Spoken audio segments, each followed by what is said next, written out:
अस्सलाम वालेकुम, मैं हूं शकील वड़ाइच और आप देख रहे हैं मेरा YouTube channel my travel logs. अब समर आने के साथ चूँकि पाकिस्तान में टूरिज़म का सीज़न जो है वो शुरू हो चुका है और बहुत सारे लोगों के बहुत सारे सवालात हैं, स्पेशली नीलम वैलीज़ के हवाले से, क्योंकि मैंने रिसेंटली 2-3 सालों में नीलम वैलीज़ के काफ़ी टूर किए हैं। तो लोगों के कुछ क्वेश्चंस हैं, जैसे कि नीलम वैलीज़ में कौन से बेस्ट प्लेसेस हैं जिनको विज़िट करना चाहिए, वहाँ पे रहाइश का क्या बंदोबस्त है और रोड्स कैसे हैं, ट्रांसपोर्ट का लोग पूछते हैं कि क्या लोकल ट्रांसपोर्ट अवेलेबल है वहाँ पे, या बाइक पे जा सकते हैं या गाड़ी अपनी पे जा सकते हैं, इसके अलावा टाइम कितना लगता है और वो एरिया किस किस्म का है। तो नीलम वैली चूँकि पाकिस्तान के खूबसूरत जगहों में से एक है और ये आज़ाद कश्मीर का हिस्सा है और ये आज़ाद कश्मीर का आखिरी डिस्ट्रिक्ट भी है। नीलम वैली जो है ये एक पूरा डिस्ट्रिक्ट है और आज़ाद कश्मीर का सबसे बड़ा और आखिरी डिस्ट्रिक्ट है। तो ये जितने सवालात थे लोगों के, तो मैं कोशिश करता हूँ कि एक वीडियो में आपको इनका जवाब दे सकूँ। तो आइए चलते हैं, देखते हैं कि नीलम वैलीज़ में कौन से खूबसूरत पॉइंट हैं जो इनको आप विज़िट कर सकते हैं। तो आएँ वीडियो शुरू करते हैं। सबसे पहले बात करते हैं रत्ती गली झील की। इस झील का ट्रैक मुजफ्फराबाद से 100 किलोमीटर के फासले पर मौजूद दवारियाँ गांव से निकलता है। दवारियाँ गांव से इस झील तक का फासला तकरीबन 18 किलोमीटर है, जिसको 4x4 जीप के साथ किया जा सकता है, या अगर आप में हिम्मत है तो आप बाइक पे भी इस झील तक पहुंच सकते हैं।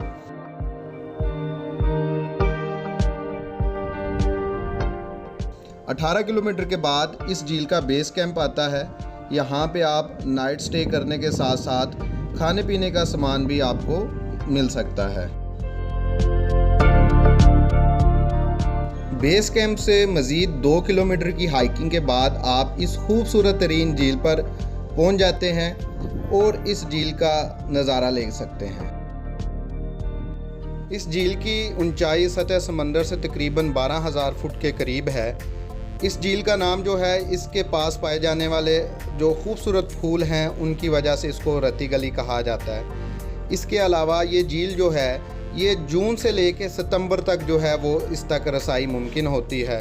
उसके बाद बर्फ़बारी शुरू हो जाती है और फिर ये साल का ज़्यादातर अरसा जो है वो जमी रहती है।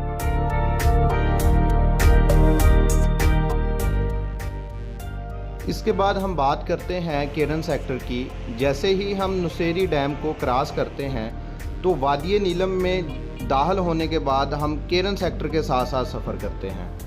केरन सेक्टर बेसिकली पाकिस्तान इंडिया को अलहदा करने वाला बॉर्डर है। अभी आपको वीडियो में नज़र आने वाला ये जो गांव है इसका नाम है तितवाल। तितवाल का आधा हिस्सा इंडिया के पास है और आधा हिस्सा जो है वो पाकिस्तान के पास है। तो इस बॉर्डर के साथ साथ इस सेक्टर के साथ साथ सफ़र करने का भी अपना ही मज़ा है।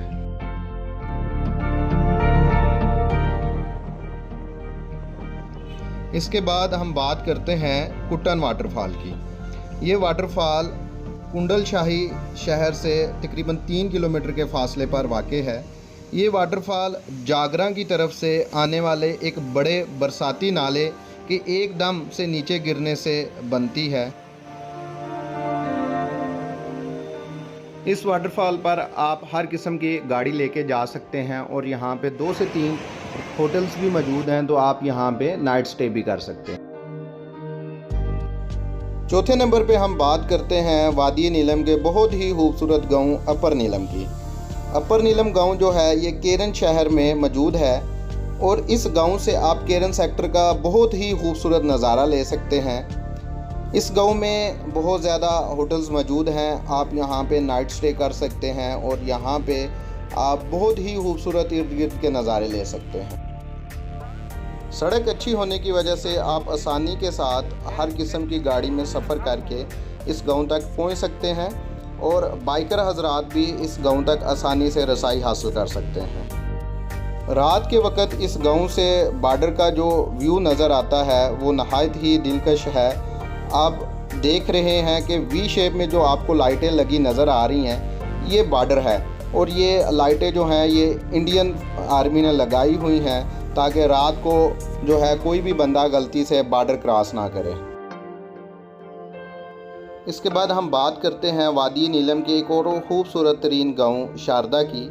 ये गांव अपर नीलम गांव से तकरीबन 50 किलोमीटर के फासले पर वाक़ है।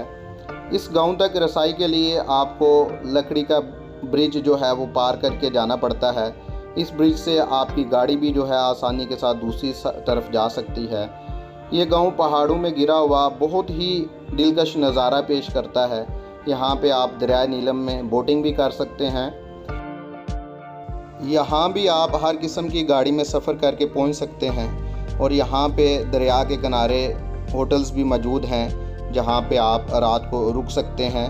होटल्स नहायत अच्छे, साफ़ सुथरे और मुनासिब रेट्स में आपको मिल जाते हैं। शारदा से आगे जो अगला शहर है वो है केल। केल जाते हुए रास्ते में आपको ये इंसानी शक्ल का एक पहाड़ मिलेगा। जो कुछ लोग जो हैं फ़र्स्ट टाइम जो इस वादी में आते हैं वो इस पॉइंट को मिस कर जाते हैं। मैं भी जब वादी नीलम में फ़र्स्ट टाइम आया था तो इस पॉइंट को मैंने मिस कर दिया था।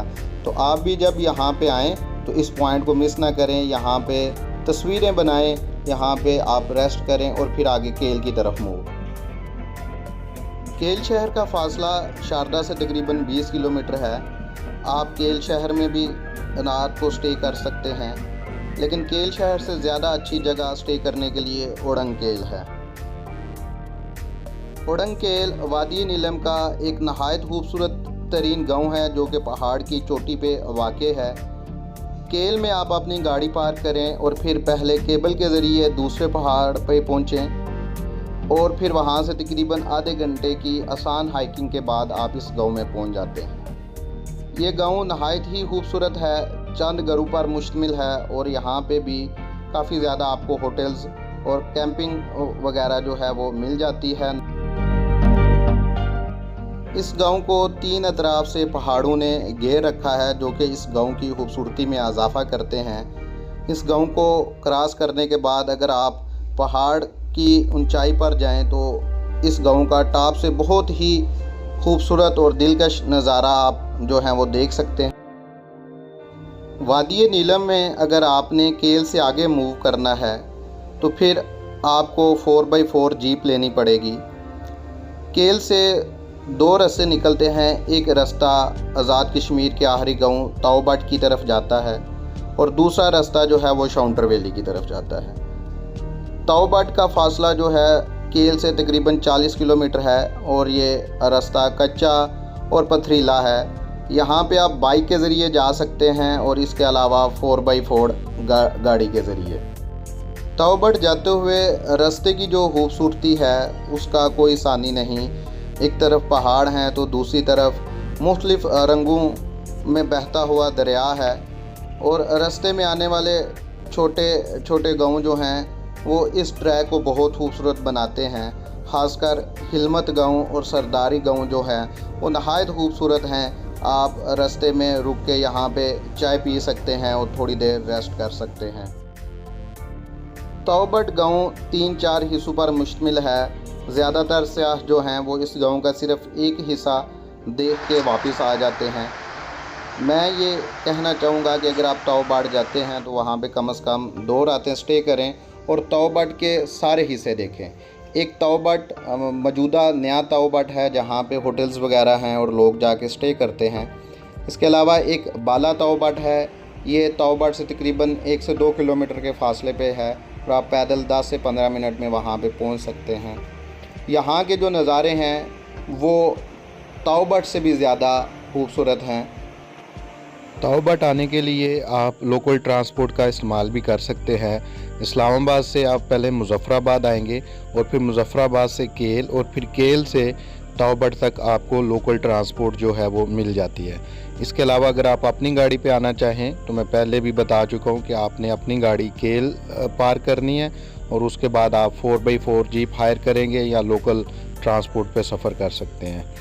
ताओबट के आगे चूँकि आज़ाद कश्मीर की हदूद ख़त्म हो जाती है तो इस वजह से इसको आज़ाद कश्मीर का आखिरी गांव माना जाता है, जिस वजह से यहाँ पे टूरिस्ट की एक अच्छी खासी तादाद जो है हर साल विज़िट करती है। उम्मीद करता हूँ आपको आज की मेरी वीडियो पसंद आई होगी। इंशाल्लाह जल्दी ही किसी नई वीडियो में किसी नई जगह पे आपसे मुलाकात होगी। तब तक के लिए मुझे इजाज़त दें। अल्लाह हाफ़िज़।